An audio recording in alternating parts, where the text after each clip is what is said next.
Et je voulais remercier le professeur Bolzan de Moraes qui a accueilli ce livre dans sa collection.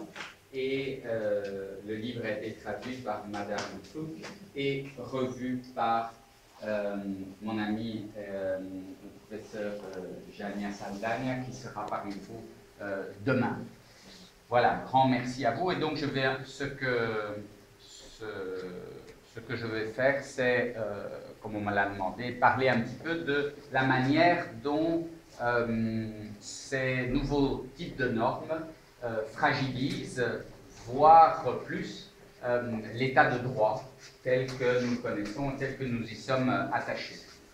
Pour cela, je partirai de quelque chose qui commence à être bien connu, à savoir le fait que la mondialisation se caractérise d'abord au niveau du droit par le démantèlement des règles de droit national. Voilà pourquoi il y a un lien absolument direct entre la mondialisation et la question de la survie de l'état de droit.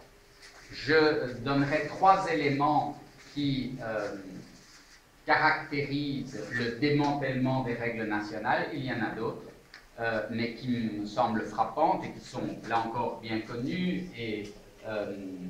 chacun dans nos États, nous en avons l'expérience. Le premier élément qui a été introduit par David dans sa présentation, c'est le fait que la mondialisation crée une situation de concurrence entre les États qui doivent être compétitifs et performants, pour reprendre le mot de David, aussi sur le plan juridique, puisque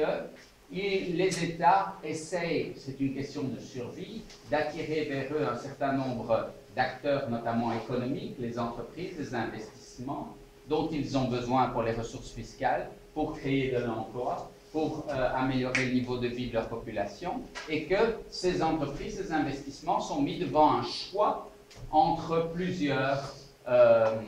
juridictions, plusieurs États, qui présentent des obligations légales qui vont exiger d'eux des devoirs légaux qui sont parfois extrêmement différents sur le plan notamment de la contribution fiscale,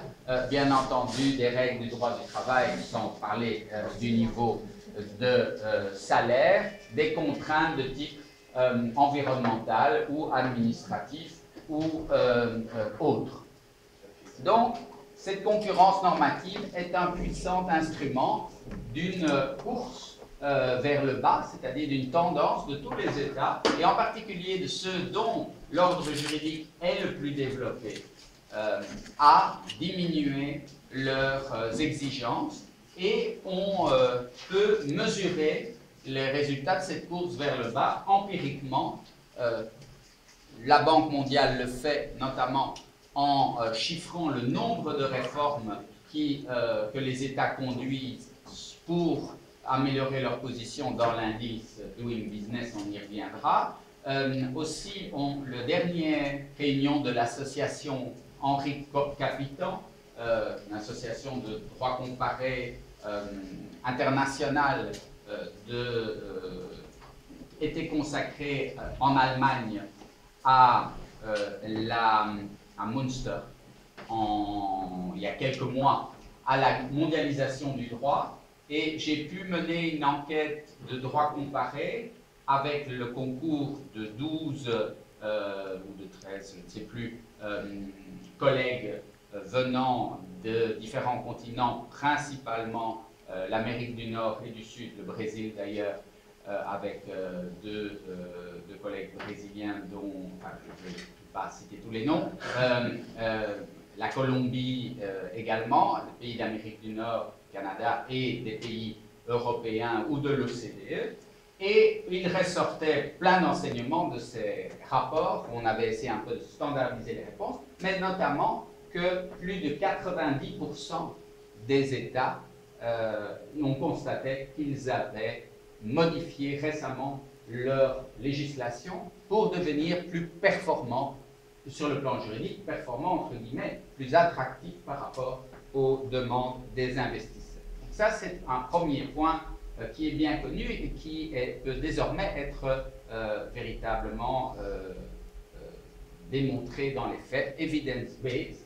par des juristes qui, évidemment, peuvent faire ça avec une méthodologie tout à fait classique du droit positif, de voir quelle est l'évolution du droit. Le deuxième élément, qui est un peu moins juridique au départ, c'est la dette. Mais la dette joue évidemment un rôle très important, puisque, comme on sait, la dette oblige les États à contracter des emprunts, soit quand ils le peuvent